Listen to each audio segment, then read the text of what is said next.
employees that work in 11 counties across this area. So we're doing a lot of hiring each year.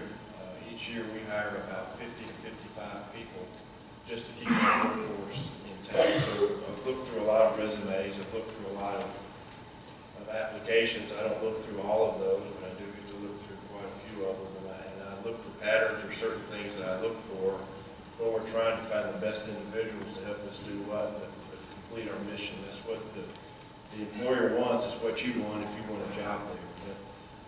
But what we get sometimes are 80 plus applications for one job. So what is it that you can do to help you get a job to somewhere where there's competition? Now you're going to MCC to better yourself, so you want to use the education that you're getting to get the best possible job that you can get. Perhaps if you weren't going to MCC or trying to seek higher education, you would be looking for a job that didn't require extra education, and perhaps there may or may not be more competition. But you want to beat out others that have got an education like you're going to get. So a few things that I wrote down as far as an application and getting ready by interviewing and such is one thing we see is incomplete applications, believe it or not. I want to know what you can do that answers the question on the application.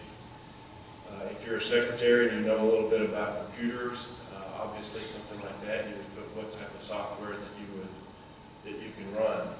We look at a lot of heavy equipment operator applications that work on a farm. Well, what did you do on the farm? Or what type of equipment did you run? Many times they leave that blank. Also, what we look at on the applications is your employment history.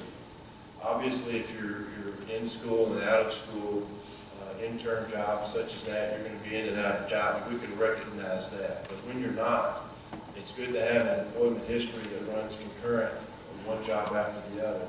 And I look for people that stay. So if I run across an application that's 2 months here, 6 months here, 1 year here, it's a red flag. Obviously, when we hire somebody, we want them to stay. We want people that get along with people.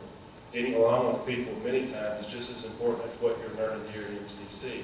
So if I see your application and you've worked 2 months here, perhaps there's even a gap. If there's a gap in your application and you're not in school, then I have to assume or wonder why you left one job. Is there a reason that you left this job and then a month later you have another job? We'll find those things out in the application. So the longer that you can stay, whether it's in your major or not in your major, you need to be good at it such that you're working on your references so that future employees can call your references and they may say you weren't in your major, but you did an excellent job. As Mr. Brooks said, you showed up every day on time. So every job that you have, know that it helps you get your next job. So perform it to the best of your abilities so that when you work on that application and it asks you reason for leaving, you have a good response to put in there. And don't leave it blank. Those are some of the things that we look for. Also, as Mr. Brooks mentioned, your appearance. When you're interviewing for a job, the answer you give is obviously one thing that we're looking for when we ask you a question. But your delivery, your mannerisms, what you wore to the interview, did you arrive on time? Are you smiling? Are you glad to be there? Those type of things help us form an opinion about you because we want the employees that you will be working with to get along with you. And some of those things we try to pick up in a brief 5 or 10, 15-minute interview that we have with you. So be aware of that. You're putting your best foot forward so that you can get and keep a good job to lead you to your next good job as well. Also in the workplace, we're not interested in reality shows. I'm not interested in people that are good arguers. I'm not interested in people that argue and can win. I'm interested in people that can get along with people. If we have an issue at work, I don't care where the fault came from, we're working together to get to the answer.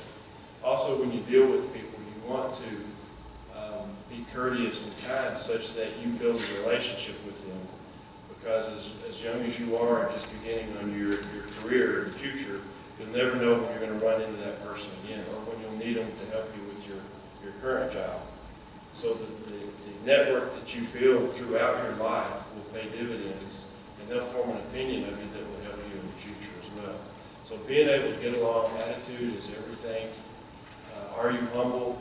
Are you able to look at yourself in the mirror? If you don't get a certain promotion, does your attitude go south? Or do you wonder what I could have done better? Or do you blame it on someone else? And how do you treat the things that happen to you to prepare you for the future as well? Those are some of the things that I look for when I have employees and work with young engineers and others that work for our academy.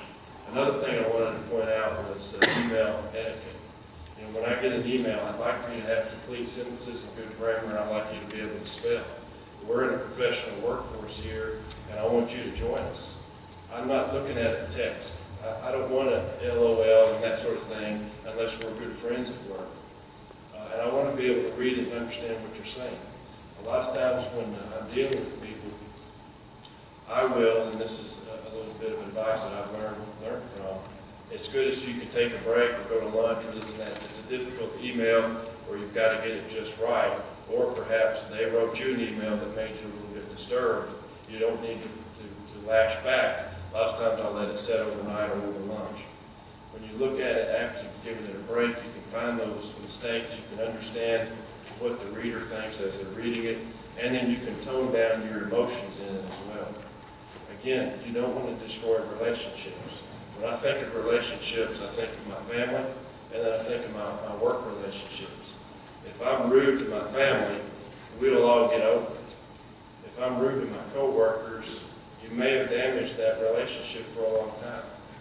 And so I want workers that get along and that want to stay with us and work with us. And really, when we go into an interview, it's one thing if you know the job, but another thing if you can get along with people. Good. Okay. Thank you.